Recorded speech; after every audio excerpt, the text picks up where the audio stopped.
À Marseille, l'alliance de la terre et de la mer.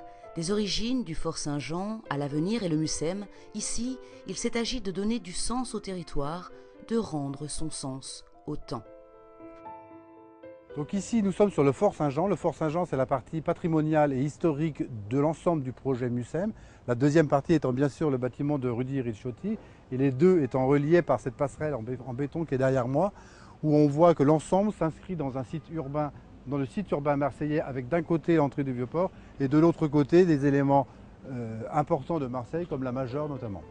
L'ensemble du projet se décompose en deux phases. La restauration du Fort Saint-Jean, monument historique, et le Mucem, brillant de modernité, 15 000 m² de surface sur une parcelle d'environ 5 000 m², une architecture de Rudy Ricciotti, un mécénat de Vinci Construction France. L'histoire a débuté en 2002 pour une ouverture en juin 2013. Il aura donc fallu attendre plus de 10 ans avant de découvrir le Mucem. Et donc nous avons eu un démarrage effectif du chantier fin 2010 par la partie terrassement parois moulées et le lot principal donc, qui a été confié au groupement Dumez-Fraissinet qui a été notifié en juillet 2010 à Santé Entreprise et donc qui a mis un peu moins de 3 ans pour nous livrer l'ensemble du bâtiment. Une véritable œuvre d'art à plusieurs niveaux, d'un point de vue esthétique d'abord et surtout innovant. On est quand même sur un bâtiment qui emploie un matériau nouveau et inédit, le béton fibré ultra performant qui n'a jamais été utilisé à cette échelle-là sur un bâtiment.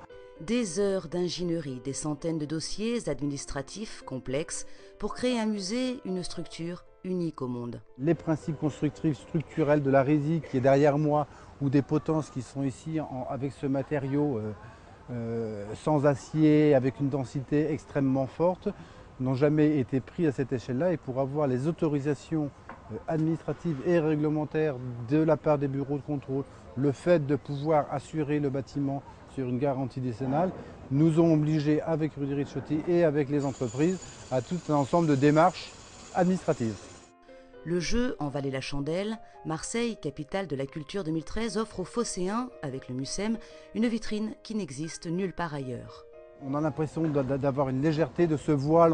On ne sait plus en quoi il est, s'il est en tissu, alors qu'il s'agit du béton, donc d'un matériau relativement lourd. Donc l'ensemble de cette conception voulue par Rudy Ricciotti et mise en œuvre par l'ensemble des ingénieurs permet de donner à ce bâtiment une légèreté assez impressionnante et en tout cas assez appréciée de tous puisque comme on le voit encore aujourd'hui, le public nombreux sur le site vient et est assez émerveillé par l'esthétique qui se dégage de ce bâtiment. L'objectif du Mucem, 300 000 visiteurs an.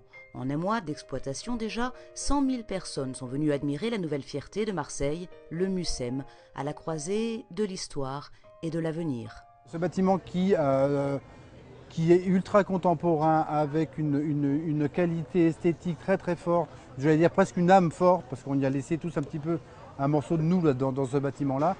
Ultra contemporain dans un site urbain très très fort avec un bâtiment, le Fort Saint-Jean, juste à côté avec une valeur patrimoniale forte et cette passerelle qui est comme un trait d'union entre ces deux bâtiments permet de relier le contemporain, l'ancien. Et cette démarche de trait d'union a tellement été valorisante, on est allé plus loin puisque nous avons tracé un deuxième trait d'union qui part du Fort Saint-Jean et qui va, grâce à une deuxième passerelle, faire un lien avec la ville. Donc on est dans un bâtiment contemporain, ce n'est pas seulement un musée fermé sur lui-même, c'est un musée qui est vraiment dans la ville et en lien, au propre comme au figuré, en lien très très fort avec la ville.